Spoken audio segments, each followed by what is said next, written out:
Rob here. So for component 3, we're now going to look at what a short film actually is. So what is a short film?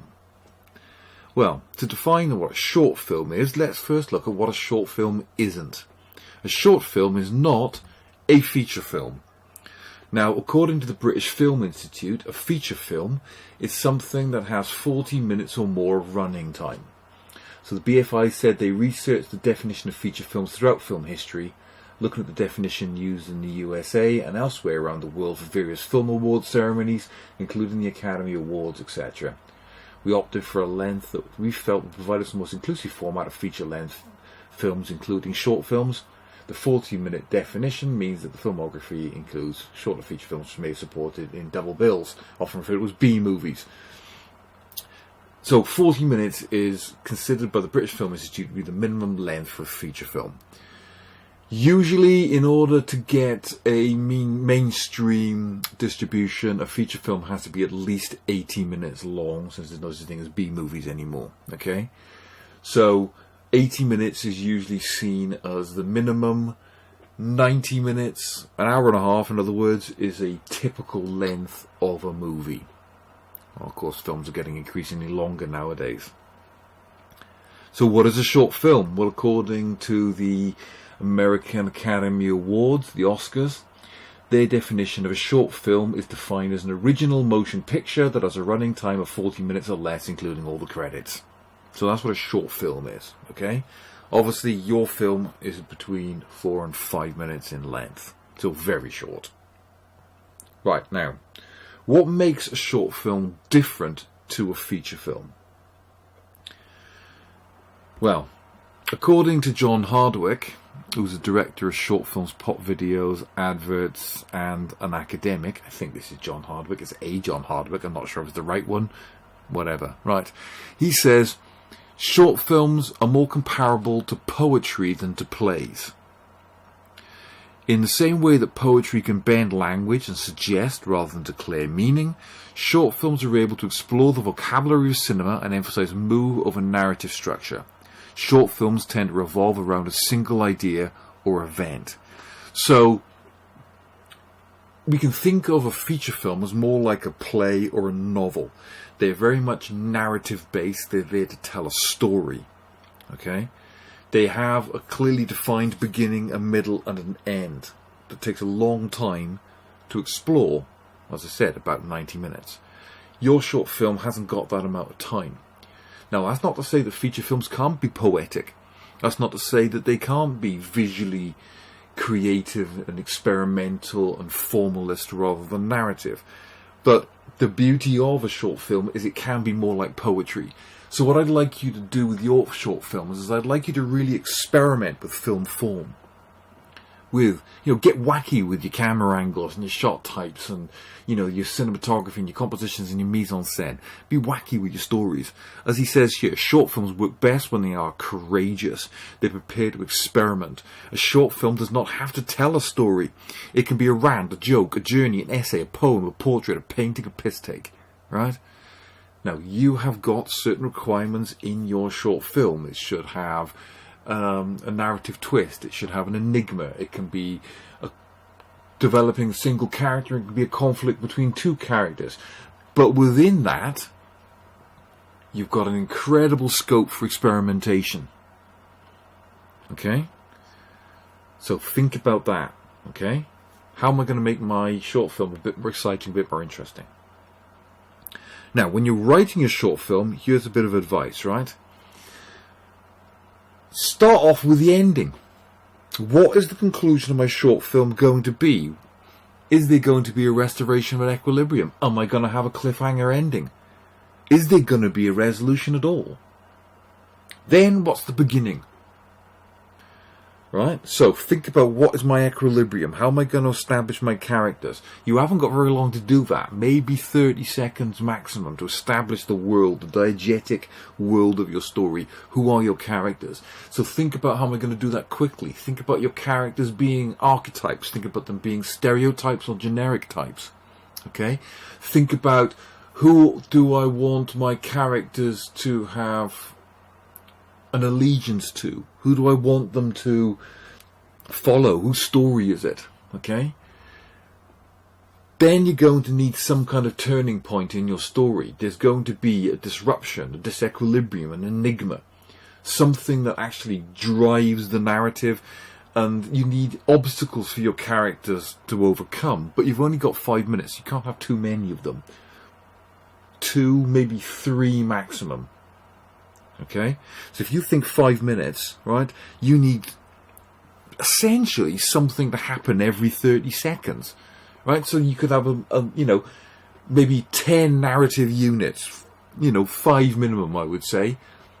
If you can look at 5, setting up your equilibrium is one of them. The disruption's another one. So your enigma, whatever. Your restoration of a new equilibrium, your resolution, that's another one. That's 3 already. If you've then got 2 sort of like hurdles for your characters to jump over, well, that's your 5 there. Okay? Try to aim for 10 though. Alright? So you want to have a first turning point and a second turning point. That scene that swings the story round, sets up the ending. Right? That's your resolution, your equilibrium, or cliffhanger, whatever. Okay? Think about that as being like the final 30 seconds of your film or something, right? Plan it out. Almost like a graph, almost, you could argue. Then you've got to think about your story, right? Your narrative. Your characters have to be interesting. Is my audience interested in these characters? Right? So we've got to follow these people's story. We've got to care about them. So how am I going to get my audience to empathise with my characters? Do you want them to like the characters? Are they anti-heroes? Do you want them to be unpleasant and unlikable? Right? But you should nonetheless care about what's going to happen to them. Right? The character has to start at point A and then need to subtly shift and convincingly shift to a point B.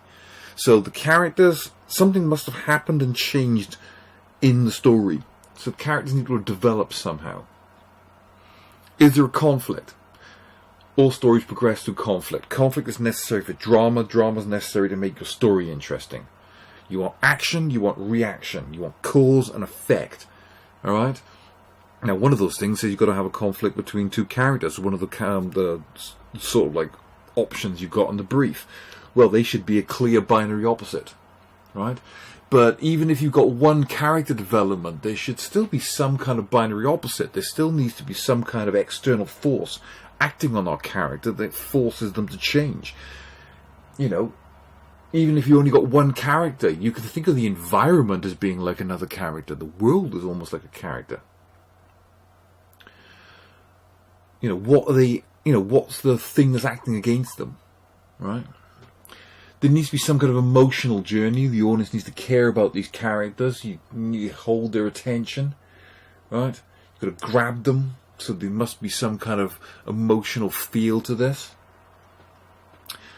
With the character established and the conflict established, you've got to have some kind of pace and urgency. The scenes need to race towards conclusion. They've got to have 2 goals. You can either have the ending being what the audience expects, or it can be not what they expect. Could go either way. It's up to you, right? That's your twist ending. That not what the audience expects, isn't it? Right? The audience likes being surprised. Obvious endings are disappointing. They're boring. Usually. But sometimes they're not. Think of a Roadrunner cartoon. Yeah? When Wile E. Coyote buys those rocket-powered roller skates, that he's going to go off the edge of a cliff. If he did go off the edge of the cliff, we'd probably be disappointed.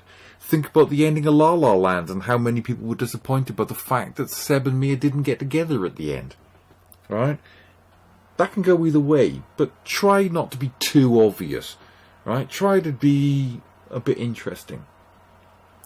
Again, you need, I would say, at least 3 scenes. Setting up, conflict, resolution. Every scene, though, has to have its own beginning and middle and an end. Right? It's got to have a minor conflict that has a resolution and leads on to the next scene in a logical manner.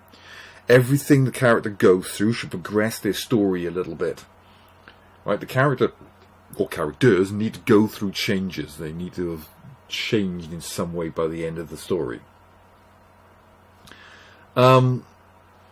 Enter the story a short time before the crisis and ignites the drama, so we've got to establish our world at the beginning. That can only take seconds, right? I like this one. Scenes are like parties. Arrive late, leave early, right? Don't let things drag out, okay? Don't pad it, right? It's got to have pace, right? Keep it going, because people are going to get bored otherwise. And again, we've got to think about our characters. Who is this story about? Do we empathise with the main characters? We don't have to like them, but we should at least follow them and be interested in what's going to happen to them. We have to think, what do these characters want? What are their goals? What are their motivations? And what's stopping them getting their goals and their motivations? Right? Why is this thing stopping them getting their goals and motivations? Or this person stopping them getting their goals and motivations? Even the antagonists should have their own goals and motivations. Right? The principal characters have to go through some kind of major, possibly irreversible changes. Right? The characters have to evolve and grow. It doesn't have to be particularly complicated, but we've only got 5 minutes, but there should be something happening that changes them in some way. Right? Are those changes credible? Are they believable? Are they convincing? And will those changes move and affect the audience? Are we going to be able to empathise with it? Do we care? These are the kinds of questions you want to be thinking as you're developing your short film. As I said, try to be imaginative, try to be creative. Watch as many short films as you can, but remember, you are not making a feature film. Okay? You can't take feature film ideas and cram them into a short film. Okay? You are not making The Godfather. You are not making Gone with the Wind. Okay? You do not have 3.5 hours to tell your story. So keep it snappy, keep it short, and keep it simple. You should be able to describe the narrative of your story in one sentence. This is what we call high concept, right? Think about, something like, I don't know, which of the short films you could mention. Something like The Gunfighter, yeah? A gunfighter walks into a Western saloon, but he can hear the voice of the narrator, and that changes everything. It's one sentence, right? Okay? It explains the entire story. So keep yours simple, right? That's the key to everything. Okay? There will be all sorts of research and planning materials available to you on Moodle. I'll also email some of them out to you. Okay? So your job is to come up with a story, come up with the characters, come up with the narrative. Send your ideas to me. 2 or 3 ideas will be a good start, so we can pick the best ones. I will check them, and then I will critique them. I will tell you how to make them better. You will then start planning them. The sooner we go through this, the quicker everything will get done and the better planned your work will be. Okay, that's all I've got to say for now. If you've got any questions, you know where I am, and I will talk to you later.